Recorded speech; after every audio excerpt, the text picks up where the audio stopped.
Hello friends, D pharma second year के pharmaceutic second class में एक बार फिर से आपका स्वागत है। हमने पिछले क्लासेस में फार्मास्यूटिक सेकेंड में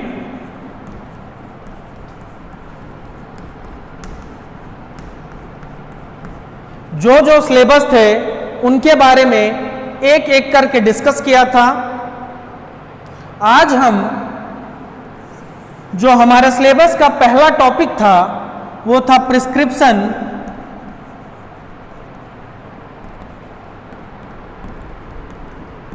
आज हम प्रिस्क्रिप्शन के बारे में डिस्कस करेंगे कि प्रिस्क्रिप्शन होता क्या है, प्रिस्क्रिप्शन को लिखता कौन है, प्रिस्क्रिप्शन किस लैंग्वेज में लिखा जाता है, प्रिस्क्रिप्शन किसके द्वारा लिखा जाता है, इन सब चीजों के बारे में डिस्कस करेंगे। तो प्रिस्क्रिप्शन जो हमारा होता है, prescription is a written order form. Prescription हमारा रिटन ऑर्डर फॉर्म में होता है।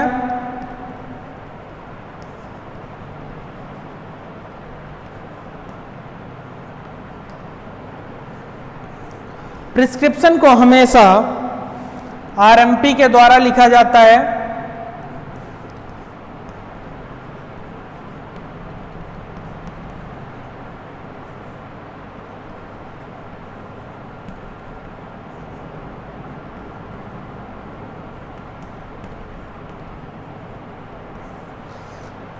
प्रिस्क्रिप्शन हमेशा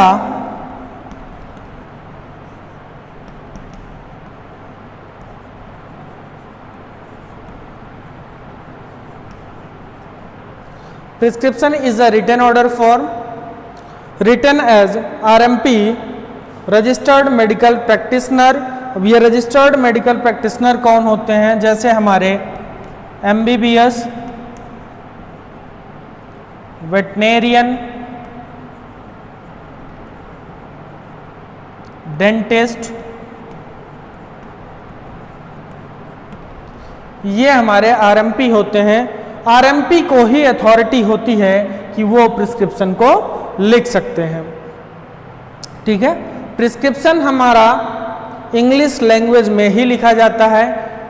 prescription is always written in English language and Latin word और abbreviation word are also used in the prescription. तो जो हमारा प्रिस्क्रिप्शन होता है वो इंग्लिश लैंग्वेज में लिखा जाता है और लैटिन वर्ड और एब्रिविएशन वर्ड में लिखा जाता है। लैटिन वर्ड का इस्तेमाल किया जाता है। लैटिन वर्ड का इस्तेमाल प्रिस्क्रिप्शन में क्यों किया जाता है? तो लैटिन वर्ड का इस्तेमाल प्रिस्क्रिप्शन में समय को बचाने के लिए,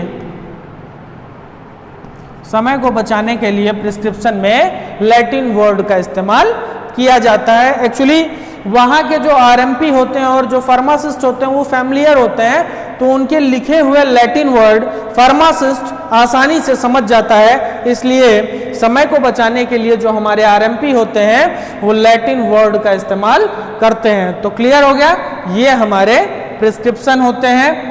प्रिस्क्रिप्शन रिटन ऑर्डर फॉर्म में होता है। आरएमपी रजिस्टर्ड मेडिकल प्रैक्टिशनर के द्वारा लिखा जाता है। इंग्लिश लैंग्वेज में लिखा जाता है। लैटिन वर्ड और एब्रिविएशन वर्ड का इस्तेमाल किया जाता है समय बचाने के लिए। तो क्लियर है, ये हमारा ओवरऑल प्रिस्क्रिप्शन होता है। अब हम देखते हैं कि प्रिस्क्रिप्शन के पार्ट कौन कौन से होते हैं। अभी तक हमने डिस्कस किया है प्रिस्क्रिप्शन के बारे में। जब आप कभी भी हॉस्पिटल में जाते हैं तो हर हॉस्पिटल का अपना अलग अलग एक प्रिस्क्रिप्शन होता है। सपोज दैट प्रिस्क्रिप्शन कुछ इस तरीके से होता है, जहां पर हॉस्पिटल का नाम, एड्रेस,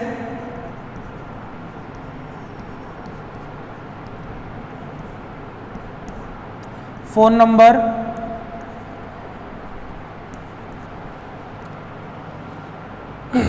डेट,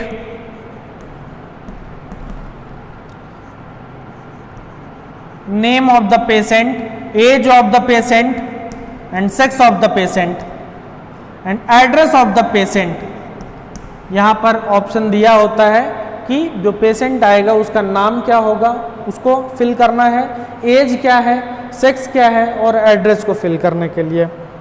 और यहाँ पर ड्रग का नाम जैसे पैरा पी 500 mg, यहाँ पर SIG करके, इसको हम SIG करके होता है, यहाँ पर रिफिल होता है, यहाँ पर डेट लिखी जाती है, यहाँ पर signature and registration number and address of the prescriber, prescriber का यहाँ सिग्नेचर, रजिस्ट्रेशन नंबर और एड्रेस मेंशन होता है। तो कुछ इस तरीके से हमारा एक प्रिस्क्रिप्शन होता है। आपने अगर ध्यान दिया होगा तो कुछ इस फॉर्मेट में हमारा प्रिस्क्रिप्शन होता है। जब आप किसी भी हॉस्पिटल या क्लिनिक में जाते हैं तो प्रिस्क्रिप्शन का जो फॉर्मेट होता है वो इस तरीके से होता है। ठीक है, तो हम डिस्कस करेंगे प्रिस्क्रिप्शन के पार्ट के बारे में। ये प्रिस्क्रिप्शन है, प्रिस्क्रिप्शन का ये फॉर्मेट है। इस फॉर्मेट में कुछ पार्ट दिए हुए हैं, जैसे डेट है, नेम है, RX क्यों लिखा गया है, ये जो ड्रग का नाम है इसको क्यों लिखा गया है, ये रिफिल क्या होता है, ये SIG क्या है, हम सबके बारे में डिस्कस करेंगे। तो पार्ट ऑफ प्रिस्क्रिप्शन,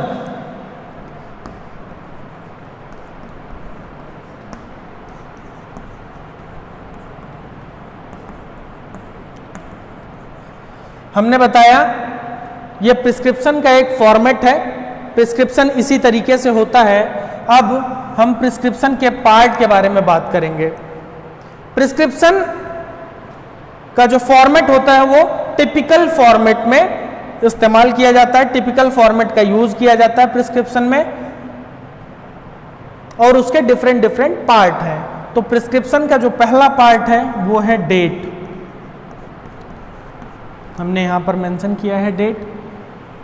डेट क्या होता है, क्यों प्रिस्क्रिप्शन का पार्ट है, इसका क्या यूज है, उसके बारे में हम देखते हैं। डेट जो होता है ये हेल्पफुल होता है किसके लिए, फार्मासिस्ट के लिए। डेट फार्मासिस्ट के लिए हेल्पफुल होता है कि डेट फार्मासिस्ट के लिए हेल्पफुल होता है कि पेशेंट हमारा किस डेट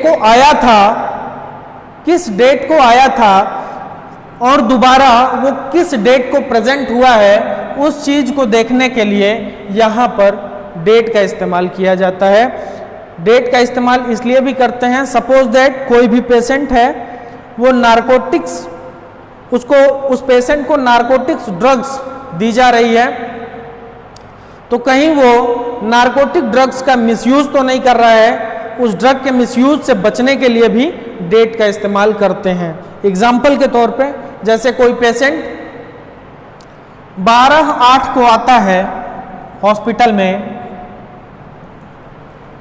यहां पर डेट मेंशन होगा, और फिर दोबारा वो 12/8 को आता है और अपने एक हफ्ते की दवा वो लेकर गया हुआ है, उसमें नारकोटिक ड्रग इंक्लूड है, और वो फिर 15/8 को आता है, तो यहां पर वो नारकोटिक ड्रग्स को फिर लेना चाहता है। नारकोटिक्स ड्रग को फिर वो हॉस्पिटल से ले लेगा। बिना प्रिस्क्रिप्शन के नारकोटिक्स ड्रग्स प्रोवाइड नहीं की जाती हैं, तो 15 को आकर वो फिर नारकोटिक्स ले रहा है। तो इसी मिसयूज से बचने के लिए डेट का इस्तेमाल हमारे प्रिस्क्रिप्शन में किया जाता है। तो क्लियर है, ये हमारा डेट होता है। दूसरा हमारा है, जो प्रिस्क्रिप्शन का दूसरा पार्ट है वो है name, age, sex and address of the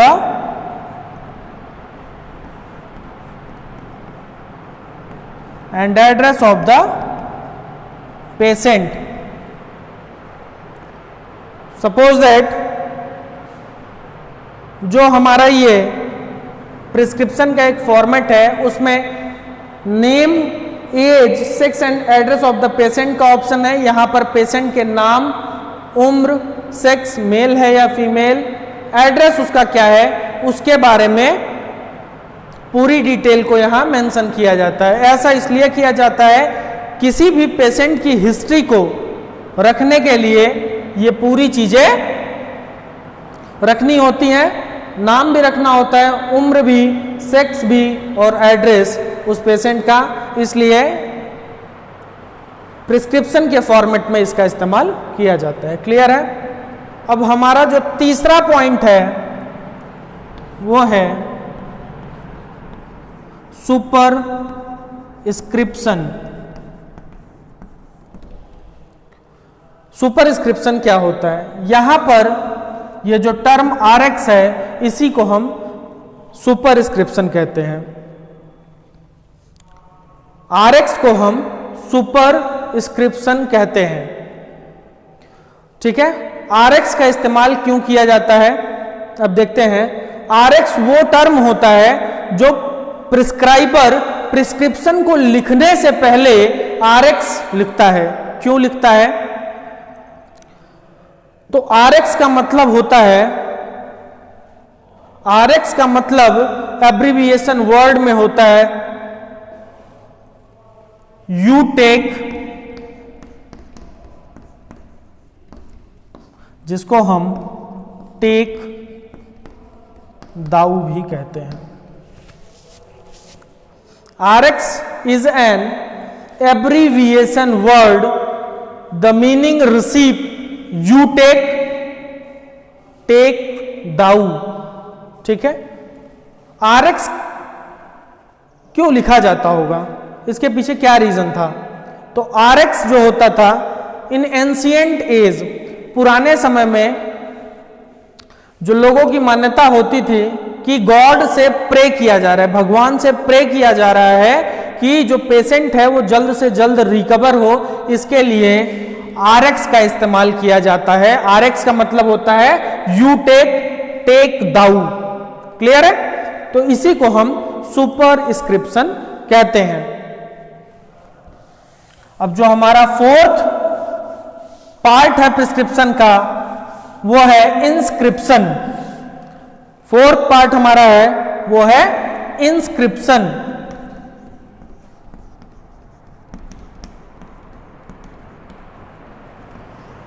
ये जो हमारा इंस्क्रिप्शन होता है ये सबसे महत्वपूर्ण पार्ट है, सबसे इंपॉर्टेंट पार्ट है हमारे प्रिस्क्रिप्शन का। प्रिस्क्रिप्शन में जितने भी इंग्रेडिएंट लिखे जाते हैं वो हमारे इंस्क्रिप्शन में ही लिखे जाते हैं। सपोज दैट ये पैरा P हमारा इंस्क्रिप्शन है।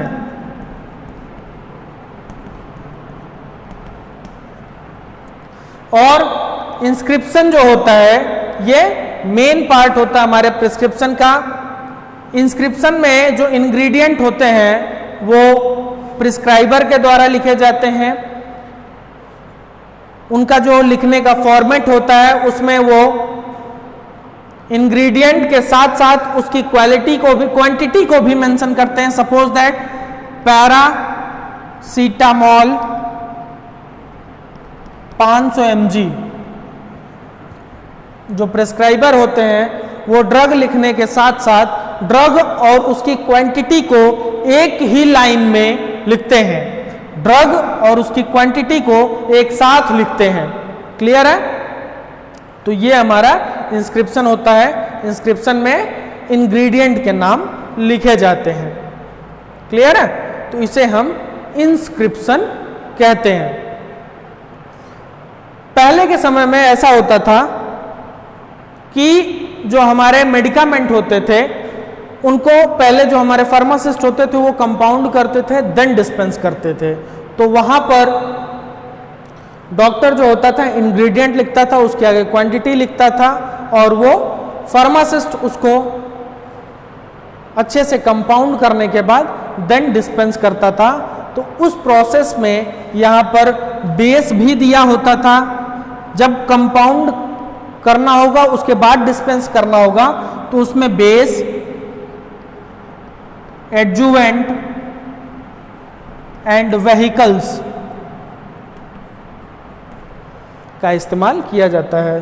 कहने का मतलब यह है कि जो प्रिस्क्राइबर होता था वो यहां पर इंग्रेडिएंट का नाम लिखने के बाद बेस जो हमारे केमिकल एक्टिव कंपाउंड है, केमिकल एक्टिव कंपाउंड है, जो एक्टिव इंग्रेडिएंट है उनका नाम लिखता है, जो थेराप्यूटिकली एक्टिव इंग्रेडिएंट है उनका नाम लिखता है। एडजुवेंट में जिससे ड्रग का जो मोड ऑफ एक्शन है वो बढ़ जाए उसके बारे में बताता था। और व्हीकल्स, इसका व्हीकल्स कैसे इसको लेना है, ठीक है। व्हीकल्स सॉलिड, जैसे suppose that solid doses form है तो इसको लिक्विड में कन्वर्ट करके लेना है या सॉलिड फॉर्म में एज इट इज ले लेना है, तो वो प्रिस्क्राइबर के द्वारा यहां पर मेंशन किया जाता है। लेकिन ये ओल्डर मतलब पुराने प्रिस्क्रिप्शन में ऐसा होता था, लेकिन आज के समय में जो हमारे मेडिकामेंट आते हैं वो रेडीमेड फॉर्म में होते हैं। सारे मेडिकामेंट रेडीमेड फॉर्म में होते हैं। जो हमारे फार्मासिस्ट होते हैं वो कंपाउंड नहीं, सीधा मेडिकामेंट को डिस्पेंस कर देते हैं, तो वहां पर ये इनका इस्तेमाल नहीं किया जाता है। क्लियर है? तो ये हमारे इंस्क्रिप्शन होते हैं। और जो पार्ट ऑफ प्रिस्क्रिप्शन का हमारा 5वां पार्ट है वो हमारा है सबस्क्रिप्शन। जो 5वां पार्ट है वो है सबस्क्रिप्शन।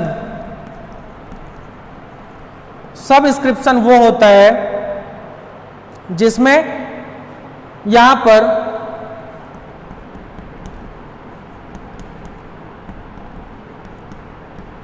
कुछ ऐसे करके डॉक्टर जो होता है वहां पर इंडिकेशन देता है, किसको? फार्मासिस्ट को। सबस्क्रिप्शन में जो आरएमपी हमारा होता है वो डायरेक्शन देता है फार्मासिस्ट को कि आपको मेडिकामेंट या एक्टिव इंग्रेडिएंट हमारे जो हैं मेडिकामेंट को कैसे प्रोवाइड करना है पेशेंट को, तो वो यहां पर सबस्क्रिप्शन में मेंशन करता था। क्लियर है? लेकिन आज के समय में जब मेडिसिन को कंपाउंड नहीं करना होता है तो वो यहां पर इस पार्ट को जो हमारा आरएमपी होता है वो ओमिट कर देता है। ओमिट करना मतलब छोड़ देता है, इस पार्ट को छोड़ देता है जो हमारा आरएमपी होता है, क्योंकि आज के समय में जितने भी हमारे मेडिकामेंट हैं वो रेडीमेड फॉर्म में है। क्लियर है? तो ये होता है हमारा सबस्क्रिप्शन। सबस्क्रिप्शन में आरएमपी फार्मासिस्ट को इंडिकेट करता था कि मेडिकामेंट पेशेंट को कैसे देने हैं। क्लियर है? अब जो हमारा 6 पॉइंट है वो है सिग्नेचरा।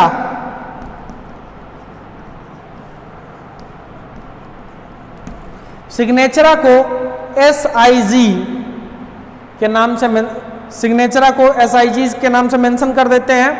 सिग्नेचरा में फार्मासिस्ट जो होता है वो पेशेंट को डायरेक्शन देता है।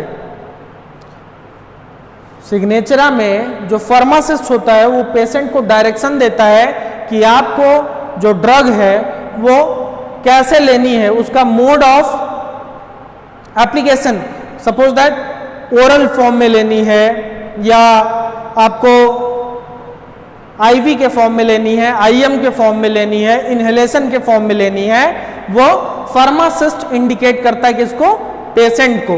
और उसके साथ साथ वो क्या करता था, जो हमारे कंटेनर होते थे उस पे वो बकायदा लेबल भी करता था कि इस ड्रग को आपको कैसे लेना है, कितने डोज में लेना है, क्या क्वांटिटी होगी। Suppose that 5 ml twice a day.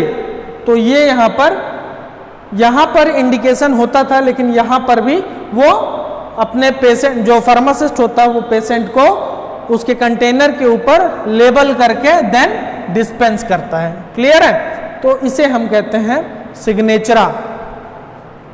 अब जो हमारा 7th पार्ट है प्रिस्क्रिप्शन का वो है रिन्यूअल इंस्ट्रक्शन। रिन्यूअल इंस्ट्रक्शन, जब भी कोई पेशेंट प्रिस्क्राइबर के पास या डॉक्टर के पास जब भी जाएगा तो जो हमारे आरएमपी होते हैं वो always each and every time mention the date and refill. हमारे जो आरएमपी होते हैं वो हर बार रिफिल करते हैं, मेंशन करते हैं कि ये पेशेंट पिछली बार कब आया था, दोबारा कब प्रेजेंट हुआ है। इसके करने के पीछे कारण ये होता है कि कहीं वो नारकोटिक ड्रग या और किसी ड्रग्स का मिसयूज तो नहीं कर रहा है, इसलिए रिन्यूअल जो होता है, आरएमपी जो होता है हमेशा रिफिल को मेंशन करता है। क्लियर है? तो ये हमारा हो गया रिन्यूअल इंस्ट्रक्शन। जो हमारा लास्ट पार्ट है प्रिस्क्रिप्शन का वो 8वां है। 8वां हमारा है सिग्नेचर,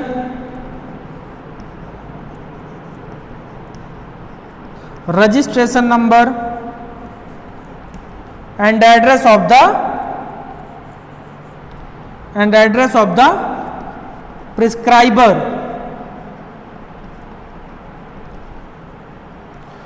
इस जो हमारा प्रिस्क्रिप्शन का फॉर्मेट है उसमें जो हमारा प्रिस्क्राइबर होता है, आरएमपी जो हमारा होता है, चाहे वो वेटनेरियन हो, चाहे डेंटिस्ट हो, चाहे वो एमबीबीएस हो, वहां पर उसका सिग्नेचर, रजिस्ट्रेशन नंबर और एड्रेस सब मेंशन होता है। क्लियर है? तो ये चीजें हमारे प्रिस्क्रिप्शन की पार्ट हैं, ये चीजें हमारे जो हैं वो पार्ट ऑफ प्रिस्क्रिप्शन है, जिनके बारे में हमने एक एक करके डिस्कस किया। तो क्लियर है? नेक्स्ट क्लास में हम लोग हैंडलिंग ऑफ प्रिस्क्रिप्शन के बारे में डिस्कस करेंगे। नेक्स्ट क्लास में हम लोग हैंडलिंग ऑफ प्रिस्क्रिप्शन के बारे में डिस्कस करेंगे कि प्रिस्क्रिप्शन को हैंडल कैसे करते हैं, उनके बारे में हम फर्दर नेक्स्ट क्लास में डिस्कस करेंगे। तो आज के लिए इतना ही ठीक है। Thank you.